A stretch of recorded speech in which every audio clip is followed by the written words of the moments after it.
Mahalin ang isang ina dahil hindi biro ang kanilang nararanasan.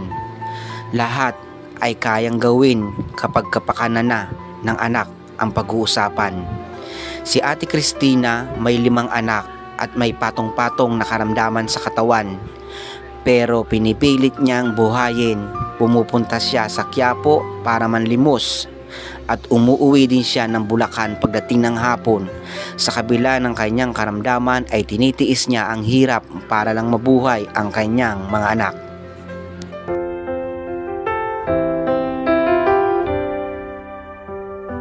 She said, I don't wanna go, but I don't wanna stay.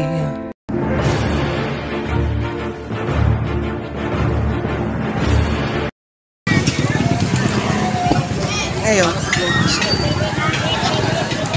nagasaan ka, Nay? Nagasaan ka po? Bulacan.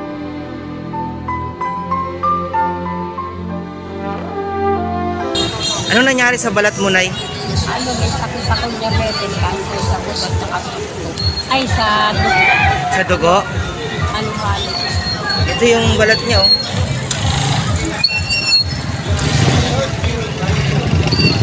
Halo-halo. Halo-halo yung sakit mo?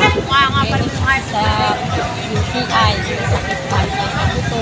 May cancer, may diabetes, may sa dugo. Amit na. Kaya gamit ko. Pero, Nay, mayroon kang anak? Oo. Nasaan yung anak mo, Nay? Sa Bulacan? May malaki, may maliliit. Bali ang bunso ko nasa 8 years old lang. 8 years old yung bunso mo. Pero may asawa ka pa, Nay? Pero sa inyo ba lang? Pagkano na rin.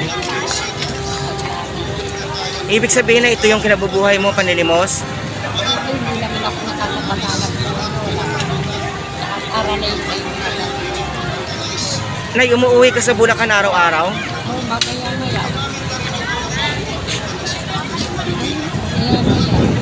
Maga ka pumupunta dito tapos bumabalik ka rin ng Bulacan. Alas 6, dadating ako doon ng alas 6. Ano pangalan mo, Nay? Mo? Cristina Guerrero. May mga kapatid ka, Nay? Lang ako. Mo? Kaya nananin tatay ko. Pang ilan ka, Nay? Puno lang.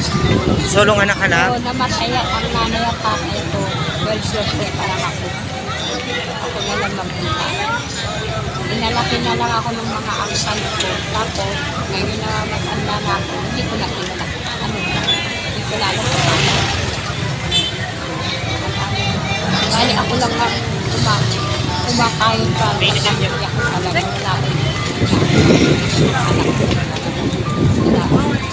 Kasi, may isa ko kapatid, hindi ko na nakita mula.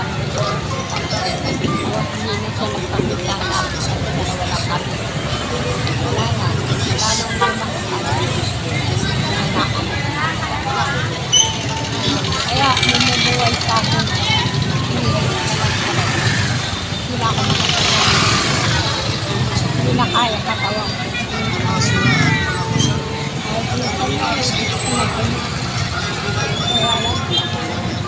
May anak pa ako. Mag-aaral pa ako. Gamit ko pa ako. Hindi naman ako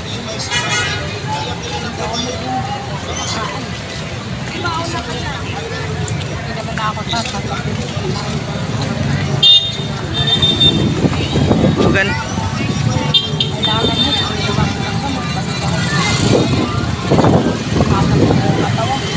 Nilalagkat ako.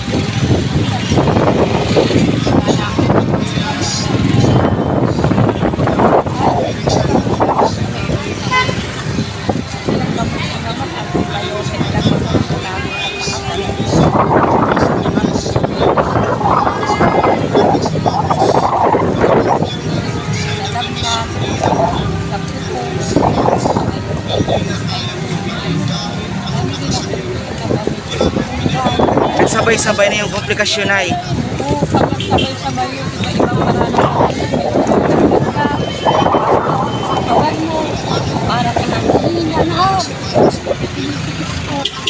Sala ako sa init, sala ako sa lamig, may kamalamig, nilalaglag ako. Pag mainit ko na sobra, nilalaglag na rin ako. Wala na, nakaya ko na talaga kasi nakaka ko na ay, kung ano ko na dahil nakakain. Nakakain lang.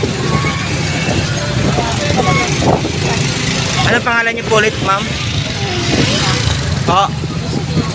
Christina? Po? Guerrero. Christina Guerrero. So ito po, si Ate Christina Guerrero ay nakita po natin dito. Ang balat niya po ay natutuklap. Natutuklap po yung balat niya. Tapos ito po, yan po na nagka-crack yung balat niya. So marami daw po siyang sakit, komplikasyon. Sabi nga nila, ang ina ay walang retirement. Hanggat malakas ka at kaya mong kumilos, ay kikilos ka para sa mga anak. At sana naman kapag dumating ang panahon na manghina na ang isang ina, ay maibigay din ng anak ang obligasyon para sa kanyang ina. Muli po, ito po si Uragon Tinoy at salamat sa inyong suporta.